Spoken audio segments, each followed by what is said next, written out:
e advertência ao mundo caído. Satanás luta para manter o planeta em trevas e escuridão, no que se refere à palavra. Entretanto, o poder desse anjo é tal que as trevas que foram espalhadas por Satanás no planeta Terra são dissipadas e a glória do Senhor começa a iluminar o planeta.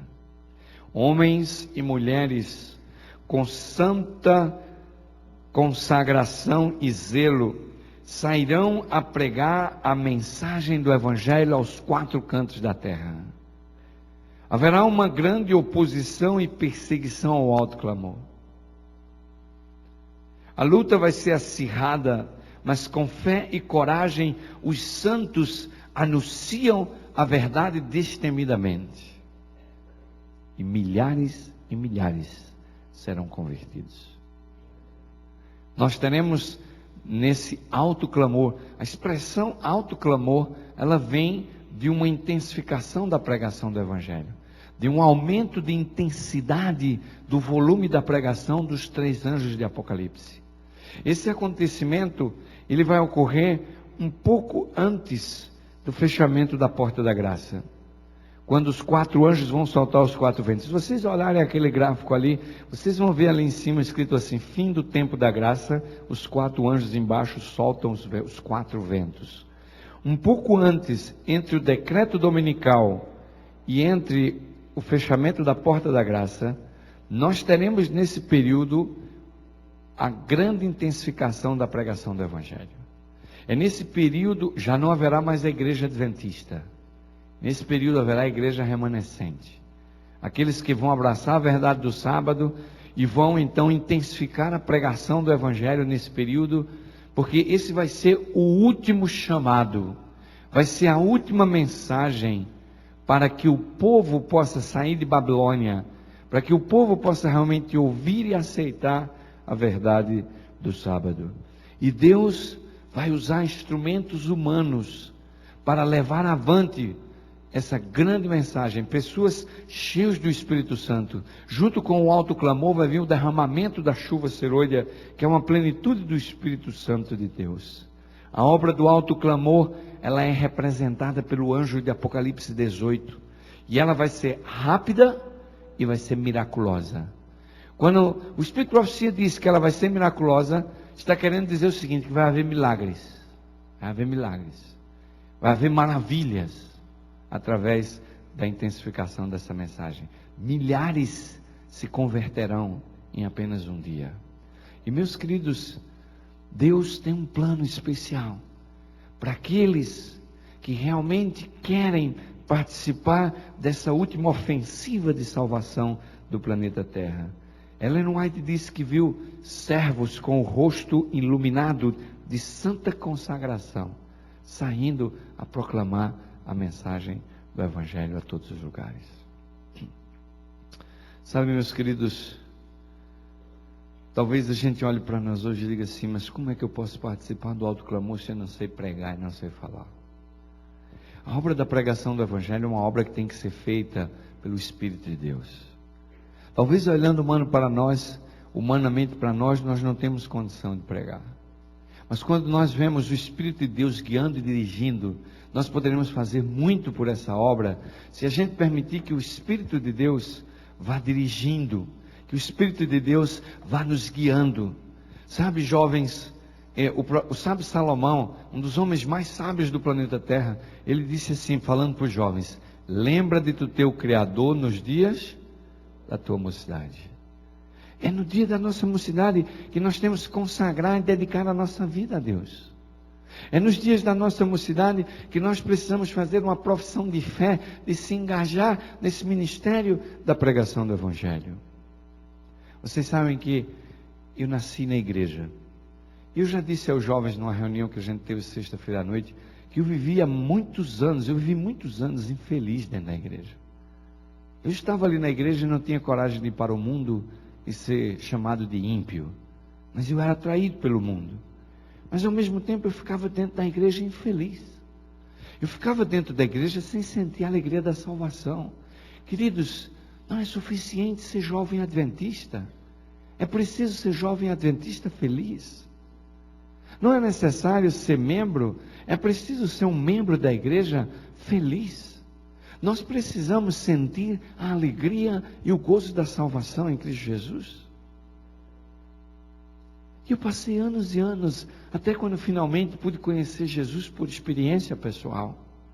Até finalmente quando decidi entregar minha vida a Jesus. E engraçado é que o meu grande sonho na vida era ser médico. Eu sonhava em ser cardiologista. Eu queria abrir o povo e consertar o coração deles e fechar, e o sujeito sair vivo andando. Não é? Era melhor do que lidar com os membros, porque o médico bota para dormir, o cara não fala nada e você faz o job todinho. O membro não, você vai lá para consertar ele, tem que ouvir tudo de volta. O negócio não é fácil. É por isso que eu queria ser médico.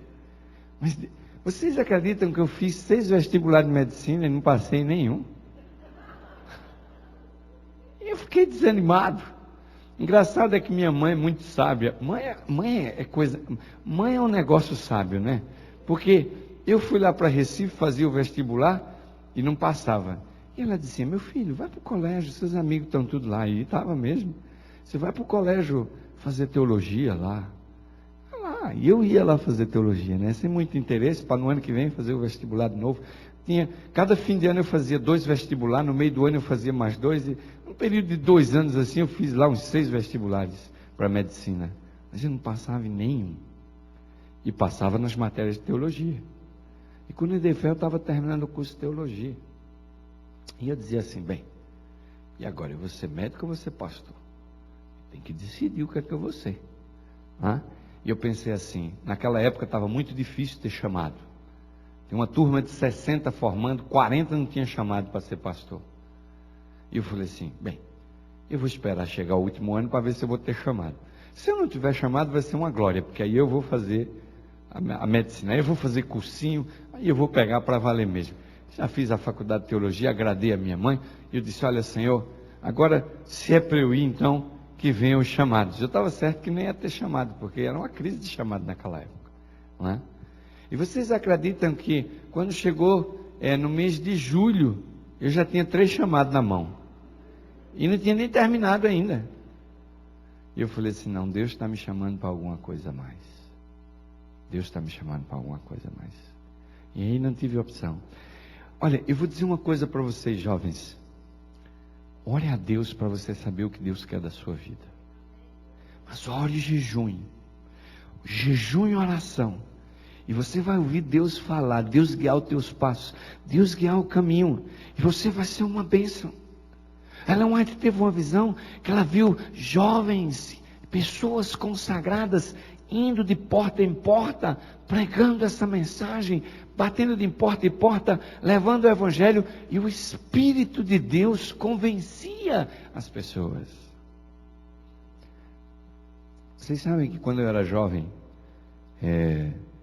eu um dia peguei um ônibus em Recife e sentou do meu lado um jovem com a Bíblia na mão. E eu achei tão interessante, um jovem com a Bíblia na mão. E eu olhei para ele e falei assim: você é crente? Ele falou: graças a Deus. Eu falei: eu também sou. Ele falou: você também é? É. Eu falei: que igreja você é? Ele falou: graças a Deus eu sou da Assembleia de Deus. E você? Ele falou: eu sou adventista do 7º dia. Eu falei: daquele povo que guarda o sábado? Eu falei: exatamente. Ele falou: olha, vocês estão enganados. O dia de guarda é o domingo. E ele já estava com a Bíblia na mão, e pegou a Bíblia e ele foi lá para Osés e me mostrou um texto bíblico que lá diz assim: eu aboli os teus sábados. E ele meteu bala em mim, ele falou assim: olha aqui, o sábado foi abolido na cruz. E o domingo agora é o dia que tem que ser santificado por causa da ressurreição de Cristo. Eu falei: não, o sábado é o dia de guarda, está na lei. Ele falou: não, mas a lei foi até Cristo, certo? A lei e os profetas duraram até João. E tome o texto na minha cabeça. E eu falei: não, é o sábado. Ele falou: então está aqui a Bíblia, me prove que é o sábado. Eu falei: olha, não dá, porque eu vou descer aqui na próxima parada.